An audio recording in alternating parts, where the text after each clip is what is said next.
Welcome to day 2 of the Divine Attraction Challenge. We are talking today about limiting beliefs, getting clear on where our love patterns come from and what they are.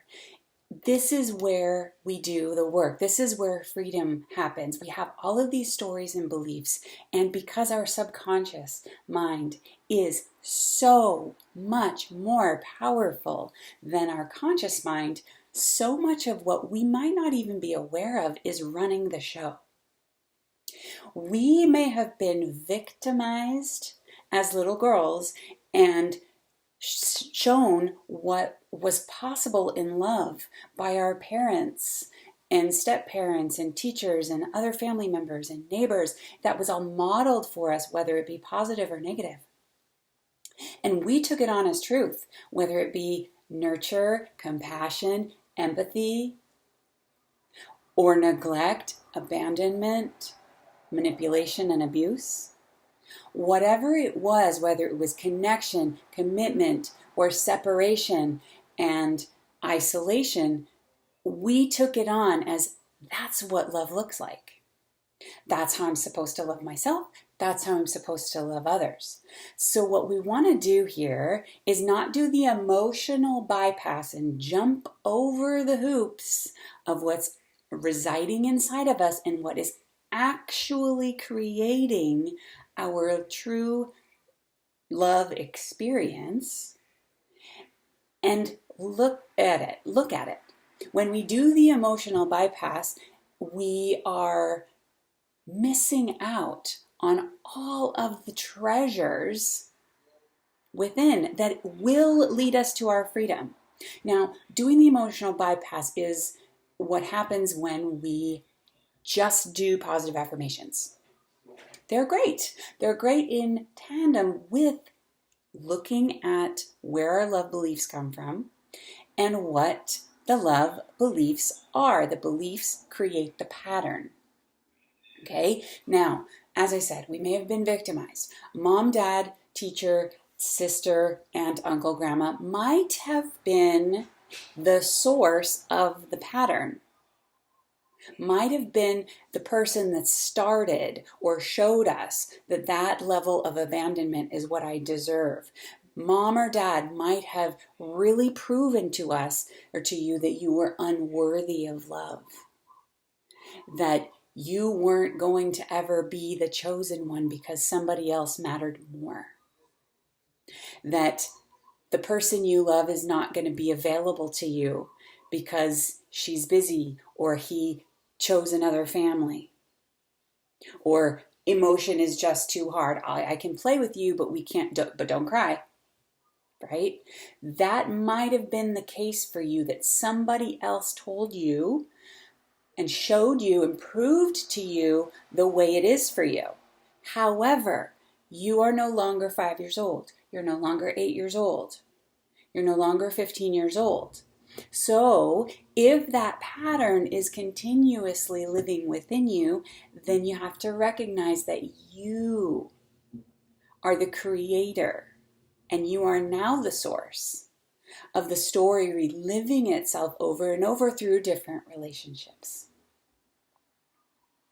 So let's think about again what from day one was your desire. What is your desire? What is your vision? What do you intend? What would, if anything were possible, what would you love to see happen in your life? Think about that. Now add a but to it. I would love to feel safe and secure and supported in my relationship, but fill in the blank.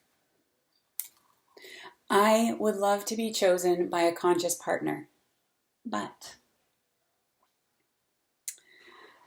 I desire to be with somebody who is emotionally there for me, but I wish I could be with my best friend.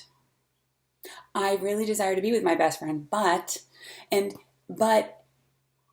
they always leave. But I have to work too hard.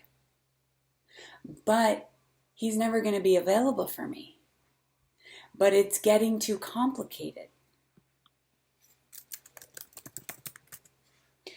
I need to do too much work. So when you get clear on what the limiting beliefs might be, what's the first thing that pops in your head?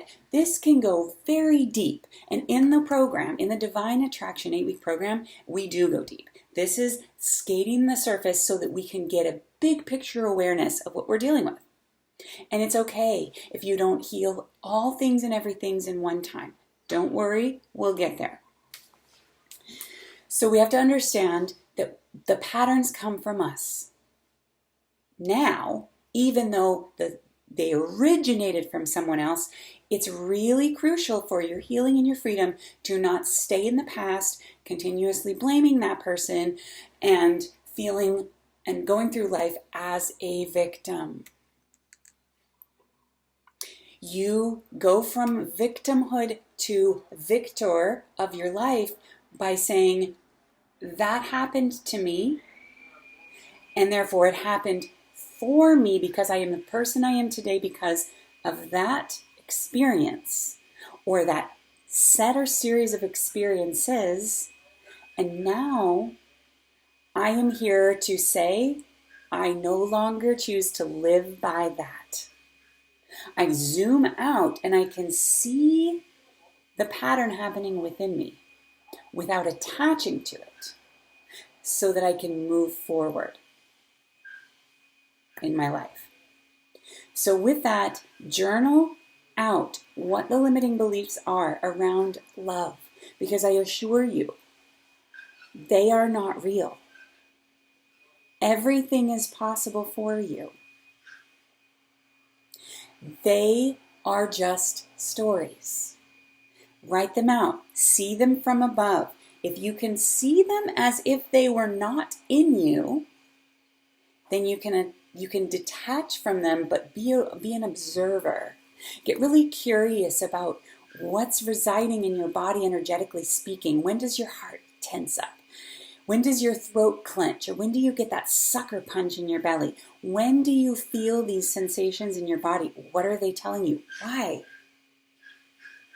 Notice the thought pattern when you get close to somebody or when you think somebody is really attractive or you feel a connection with somebody, and then the yeah buts come in. Or it'll never work out. Or it always ends, or I'm just not worthy of this. So we want to be really aware of the pattern. And you cannot change what you're not aware of. So don't just skip over and do the positive affirmations. You want to do the positive affirmations as you're doing the inquiry. So we'll reconvene tomorrow to dive even deeper into the shadows. And then we'll go into some more feminine principles. Be present with yourself. Be gentle with yourself. Do the exercise. The work works. Okay? The work works. You will then start to liberate yourself. You'll release some of the weight, the limiting beliefs, the patterns. They're all weight. And they don't serve you. You don't need to carry that weight anymore. So when you feel lighter, your vibration naturally bounces up. It floats. And then you're higher, you're vibrating higher, and then you attract those people into your life. With that, I bid you off. Have a wonderful day. Be so loving and caring and gentle with yourself in this process. You've got this.